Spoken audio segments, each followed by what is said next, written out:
বাসায় হঠাৎ করে বিকালবেলা চলে আসলো গল্প করে নিয়ে কিছু ভাবিরা। আর এই ভাবিরা গল্পতে বসলে গল্প শেষেই যেন হয় না। এই গল্পর মাঝে কি রেসিপি ঝটপট তৈরি করে ভাবিদেরকে খাওয়ানো যায় সেটাই আজকে আপনাদেরকে শেয়ার করব। আপনাদের বাসায়ও যেরকম গল্প করুন না ভাবিরা চলে আসে, এই নাস্তাটা কিন্তু তৈরি করে খাওয়াই নিতে পারেন। আসসালামু আলাইকুম, কেমন আছেন আমার প্রিয় ভাই ও বোনেরা? আশা করি সকলে ভালো আছেন। আলহামদুলিল্লাহ আমি ভালো আছি। কিছু চিড়া আমি ধুয়ে নিয়েছি, ধুয়ে এটাকে ভিজিয়ে রেখেছিলাম। দেখতেই পেরেছেন চিড়াটা একদম ফুলে গিয়েছে।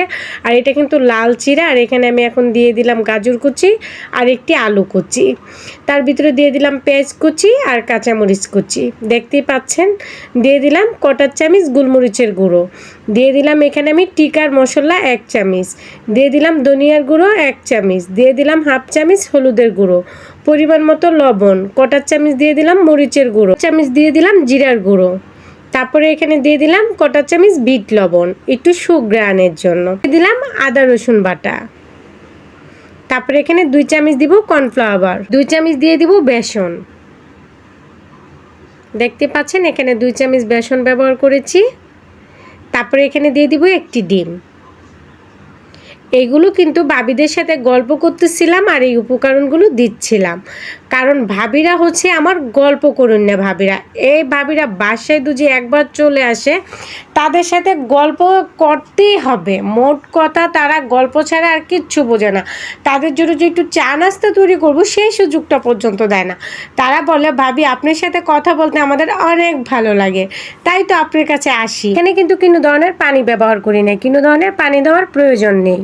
যেহেতু চিড়াটাও একটু ভিজা ভিজা ছিল, তারপরে আমি একটি ডিম ব্যবহার করেছি, তাই এখানে পানি দেওয়ার প্রয়োজন নেই।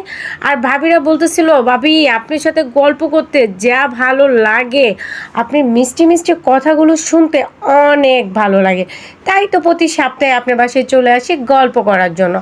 আমি বললাম ভাবি শুধু কি গল্প করলেই হবে, একটু নাস্তা পানি খেতে হবে না? ভাবিরা বলতেছে ভাবি আপনার হাতে সব সময় তো মজার মজার রেসিপি খাই, আবার নতুন করে কি রেসিপি আপনি আমাদের জন্য তৈরি করতেছেন? আমাকে খেয়েই তো দেখেন কি রেসিপি তৈরি করতেছি। বিশ্বাস করেন এটা যখন ভাজতেছিলাম এত সুন্দর টিকা টিকা একটা গ্রান আসতেছিল, যেহেতু এখানে টিকার মশলা ব্যবহার করা হয়েছে। ভাবিরা বলতেছিল আপনি কি ভাবি টিকা বাজতেছে? ভাবিদেরকে বললাম ভাবিরা তোমরাই খেয়ে বলবা আমি কি বাজতেছিলাম।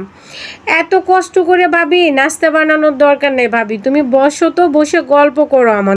ভাবিরাও বুঝে আমি কষ্ট করে রেসিপিগুলো তৈরি করি, বুঝে না শুধু আমার প্রিয় ভাই বোনগুলো। এত কষ্ট করে ভিডিওগুলো দেওয়ার পরও আমার ভাই বোনগুলো লাইক করে না, কমেন্ট করে না, শেয়ার করে না, ঠিকভাবে ভিডিওগুলো দেখে না, সামনে যেতেই উপরের দিকে ধাক্কা মারে। এমনটা করো না, কারণ খুব কষ্ট করে ভিডিওগুলো তোমাদের মাঝে দেই।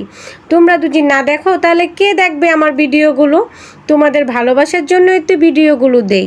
সবসময় কি তৈরি করব সেই চিন্তা করি, তোমাদের মন কিভাবে জয় করব সেটার চিন্তা। ভাবিদের সাথে গল্প করতে করতে কিন্তু আমার রেসিপি হয়ে গিয়েছে। দেখতেই পাচ্ছ মাশাআল্লাহ কত সুন্দর একটি কালার এসেছে। চিড়া দিয়ে যে এত মজাদার একটি রেসিপি তৈরি করা যায় সেটা আমি নিজে বানিয়ে না খেলে বুঝতেই পারতাম না। তো ভাবলাম ভাবিদেরকে দেওয়ার আগে আমি একটু নিজে আগে খেয়ে দেখি মজা হয়েছে কিনা।